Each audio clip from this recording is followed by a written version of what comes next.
কখনো কি খেয়াল করেছো, আমরা জীবনে যতবার প্রত্যাখ্যাত হই ততবারই আমরা একই জায়গায় ফিরে যাই।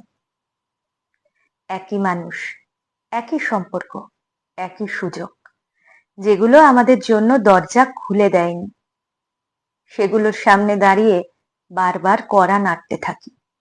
আমরা ভাবি আরেকবার চেষ্টা করি, আমরা ভাবি হয়তো এবার বদলাবে, আমরা ভাবি আমি যদি একটু বেশি সময় দিই, একটু বেশি সহ্য করি, একটু বেশি প্রমাণ করি, তাহলে হয়তো দরজাটা খুলবে।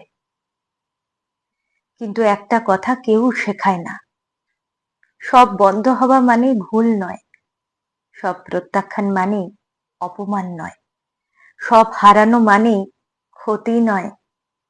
অনেক সময় বন্ধ হওয়াটা ইচ্ছে করেই হয়, কারণ সেই ঘরটা তোমার পরের অধ্যায়ের জন্য ছিলই না। তুমি কি জানো, প্রত্যাখ্যানের ভেতর একটা অদ্ভুত করুণা লুকিয়ে থাকে?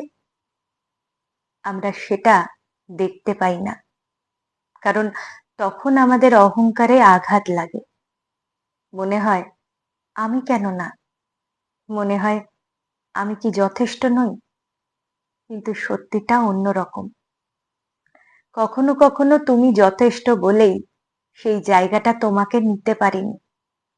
কখনো কখনো তুমি বদলে গেছো, কিন্তু তুমি যে জায়গাটা আঁকড়ে ধরে আছো সেটা বদলায়নি। আর জীবন কখনো কখনো খুব নির্দয়ভাবে আমাদের শেখায়, যেটা তোমার জন্য নয় সেটাকে যতই টেনে ধরো সেটা হাত ফসকে যাবেই। তুমি কি খেয়াল করেছো, আমরা যেসব সম্পর্কের পেছনে ছুটি সেগুলোর বেশিরভাগই আমাদের শান্তি দেয় না, শুধু উত্তেজনা বাড়ায়। আমরা যেসব সুযোগের পেছনে দৌড়াই সেগুলো আমাদের সম্মান দেয় না, শুধু স্বীকৃতির লোভ দেখায়। আমরা যেসব মানুষের মন পেতে চাই তারা আমাদের হৃদয়ের গভীরতা বোঝে না, শুধু আমাদের উপস্থিতির অভ্যাসে অভ্যস্ত হয়ে যায়। তারপর একদিন হঠাৎ সব থেমে যায়। একটা মেসেজের রিপ্লাই আসে না, একটা ফোন কল আর ফেরত আসে না, একটা সুযোগ আর বাড়ানো হয় না। একটা সম্পর্ক হঠাৎ করে স্পেস চাইতে শুরু করে। আমরা ভেঙে পড়ি তখন। আমরা ভাবি এটাই কি আমার শেষ? না, এটা শেষ নয়, এটা শুধু একটা ফিল্টার। জীবন তোমাকে ছেঁকে নিচ্ছে, যেগুলো তোমার শক্তিকে খেয়ে ফেলেছিল সেগুলোকে সরিয়ে দিচ্ছে, যেগুলো তোমাকে ছোট করে দিচ্ছিল সেগুলোকে দূরে ঠেলে দিচ্ছে, যেগুলো তোমাকে নিজের মূল্য ভুলিয়ে দিচ্ছিল সেগুলোকে তালাবদ্ধ করে দিচ্ছে। তুমি হয়তো এখনো বুঝতে পারছো না, কারণ আমরা মানুষ, আমরা হারানোর শব্দটা খুব জোরে শুনি, কিন্তু যে মুক্তির শব্দটা নীরবে ঘটে সেটা শুনতে পাই না। একটা দরজা বন্ধ হলে আমরা সেটার সামনে দাঁড়িয়ে কান্না করি, আমরা খেয়াল করি না আমাদের পেছনে হয়তো 10টা রাস্তা খুলে গেছে। তুমি যদি একটু থেমে তাকাও, দেখবে যে জায়গায় তোমাকে রাখা হয়নি সেটা তোমাকে ছোট করত, যে সম্পর্ক তোমাকে বেছে নেয়নি সেটা তোমার গভীরতাকে সামলাতে পারত না, যে সুযোগ তোমাকে নেয়নি সেটা তোমার পরের স্তরের সাথে মানানসই ছিল না। আমরা প্রায় এমন ঘরে ঢুকতে চাই যেখানে আমাদের জায়গাই নেই। আমরা এমন মানুষের মন চাই যারা আমাদের ভাষা বোঝে না।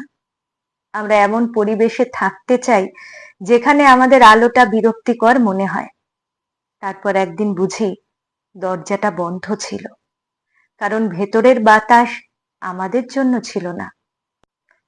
সবচেয়ে বড় শক্তি কি জানো?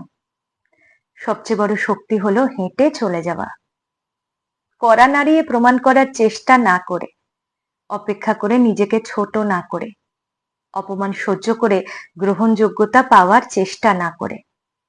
শান্তভাবে পেছনে ফিরতে পারা। এটা অহংকার নয়, এটা আত্মসম্মান।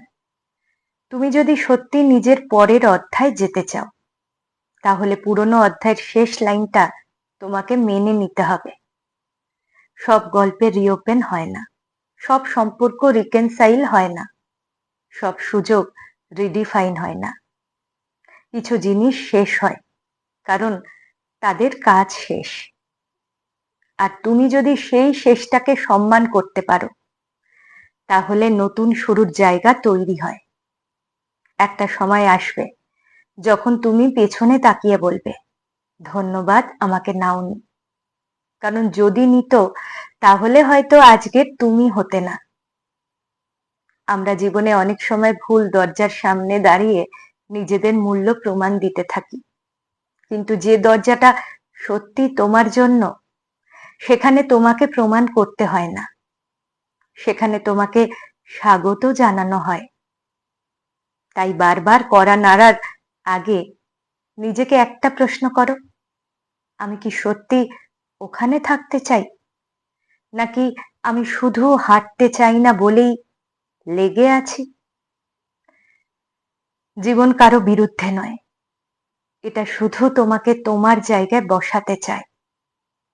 এটা তোমার নয়, সেটা যদি জোর করে পেয়ে যাও, সেটা একদিন তোমাকে বের করে দেবে।